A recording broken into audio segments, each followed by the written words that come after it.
सभी सुनने वालों को मेरा सादर प्रणाम। नारायणं नमस्कृत्य नरं चैव नरोत्तमं देवीं सरस्वतीं व्यासं ततो जयमुदीरयेत। नारद जी बोले, भगवान ने गोलोक में जाकर क्या किया? हे पाप रहित मुझ श्रोता के ऊपर कृपा करके कहिए। श्री नारायण बोले, हे नारद, पाप रहित अधिक मास को लेकर भगवान विष्णु के गोलोक जाने पर जो घटना हुई वह हम कहते हैं, सुनो। उस गोलोक के अंदर मणियों के खंभों से सुशोभित सुंदर पुरुषोत्तम के धाम को दूर से भगवान विष्णु देखते हुए उस धाम के तेज से उनके नेत्र बंद हो रहे थे। वे धीरे धीरे नेत्र खोलकर और अधिक मास को अपने पीछे करके धीरे धीरे धाम की ओर जाने लगे।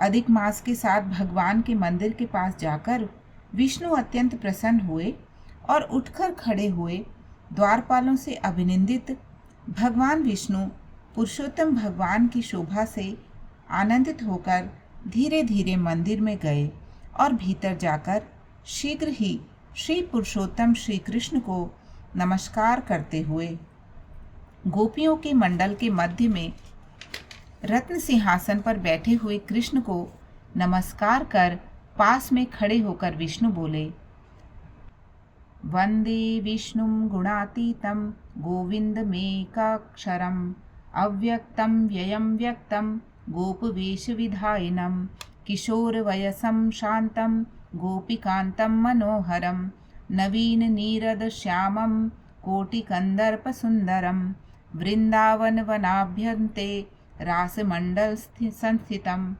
लसत्पीठपटं सौम्यं त्रिभङ्गललिताकृतिं रासेश्वरं रासवासं रासोल्लासमुत्सुकं द्विभुजं मुरलीहस्तं पीतवाससमच्युतम् इत्येव मुक्त्वा तं नत्वा रत्नसिंहासने वरे पार्षदे सत्कृतो विष्णु स उवाच तदाज्ञया इति श्रीविष्णुकृतं स्तोत्रं प्रातरुत्थाय यः पठेत् पापानि तस्य नश्यन्ति दुःस्वप्नः सत्फलप्रदः। गुणों से अतीत गोविंद अद्वितीय अविनाशी सूक्ष्म विकार रहित विग्रहवान गोपों के वेश के विधायक छोटी अवस्था वाले शांत स्वरूप गोपियों के पति बड़े सुंदर नूतन मेघ के समान श्याम करोड़ों कामदेवों के समान सुंदर वृंदावन के अंदर रास मंडल में बैठने वाले पीत रंग के पीतांबर से शोभित सौम्य भौहों के चढ़ाने पर मस्तक में 3 रेखा पड़ने से सुंदर आकृति वाले रास लीला के स्वामी, रास लीला में रहने वाले, रास लीला करने में सदा उत्सुक जो 2 भुजा वाले मुरलीधर पीत वस्त्रधारी अच्युत ऐसे भगवान की मैं वंदना करता हूँ। इस प्रकार स्तुति करके भगवान श्री कृष्ण को नमस्कार कर पार्षदों द्वारा सत्कृत विष्णु सिंह रत्न सिंहासन पर कृष्ण की आज्ञा से बैठे। श्री नारायण बोले, यह विष्णु का किया हुआ स्तोत्र प्रातः काल उठकर जो पढ़ता है उसके समस्त पाप नाश हो जाते हैं और अनिष्ट स्वप्न भी अच्छे फल को देते हैं। पुत्र पौत्र आदि को बढ़ाने वाली भक्ति श्री गोविंद में होती है। अकीर्ति का नाश होकर सत्कीर्ति की वृद्धि होती है। फिर भगवान विष्णु बैठ गए और कृष्ण के आगे कांपते हुए अधिक मास को कृष्ण के चरण कमलों में नमन कराने लगे। तब श्री कृष्ण ने विष्णु से पूछा कि ये कौन है, कहाँ से आया है, क्यों रोता है? इस गोलोक में तो कोई भी दुखी नहीं होता।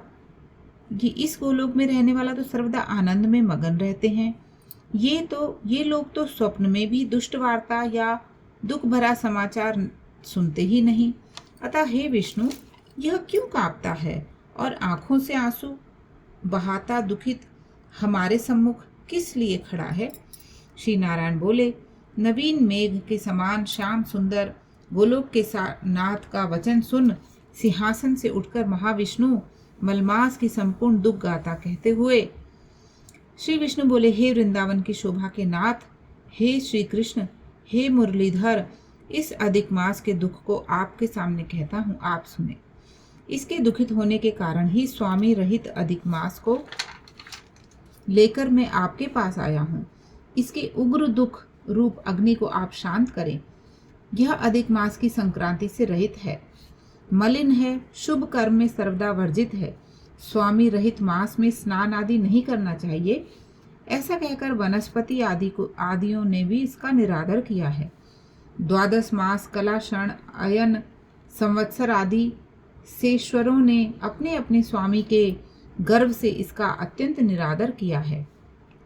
इसी दुखाग्नि से जला हुआ यह मरने के लिए तैयार हुआ, तब अत्यंत दयालु व्यक्तियों द्वारा प्रेरित होकर हे ऋषिकेश शरण चाहने की इच्छा से हमारे पास आया है और कांपते कांपते घड़ी घड़ी रोता हुआ अपना सब दुख जाल इसने कहा। इसका यह बड़ा भारी दुख आपके बिना टल नहीं सकता, अतः इस निराशय का हाथ पकड़कर आपकी शरण में लाया हूँ। दूसरों का दुख आप सहन नहीं कर सकते, ऐसा वेद जानने वाले लोग कहते हैं, अतएव इस दुखित को कृपा करके सुख प्रदान कीजिए। हे जगतपते, आपके चरण कमलों में प्राप्त प्राणी शोक का भागी नहीं होता, ऐसा वेद जानने वालों का कहना कैसे मिथ्या हो सकता है। मेरे ऊपर कृपा करके भी इसका दुख दूर करना आपका कर्तव्य है, क्योंकि सब काम छोड़कर इसको लेकर मैं आया हूँ। मेरा आना सफल कीजिए। बारंबार स्वामी के सामने कभी भी कोई विषय न कहना चाहिए, ऐसा नीति के जानने वाले बड़े बड़े पंडित सर्वदा कहते हैं। इस प्रकार अधिक मास का सब दुख भगवान कृष्ण से कहकर हरि कृष्ण के मुख कमल की ओर देखते हुए कृष्ण के पास ही हाथ जोड़कर खड़े हो गए। ऋषि लोग बोले, हे सूत जी, आप दाताओं में श्रेष्ठ हैं। आपकी दीर्घायु हो, जिससे हम लोग आपके मुख से भगवान की लीला के कथा रूप अमृत का पान करते रहें। हे सूत, गोलोकवासी भगवान कृष्ण ने विष्णु के प्रति फिर क्या कहा और क्या किया इत्यादि लोकोपकार विष्णु कृष्ण का संवाद सब आप हम लोगों से कहिए। परम भगवत भक्त नारद ने नारायण से क्या पूछा। हे सूत, इसको आप इस समय हम लोगों से कहिए। नारद के प्रति कहा हुआ भगवान का वचन तपस्वियों के लिए परम औषधि है। यहाँ पर 6वां अध्याय पूर्ण होता है। श्रीमन नारायण नारायण नारायण, श्री हरि नारायण नारायण नारायण।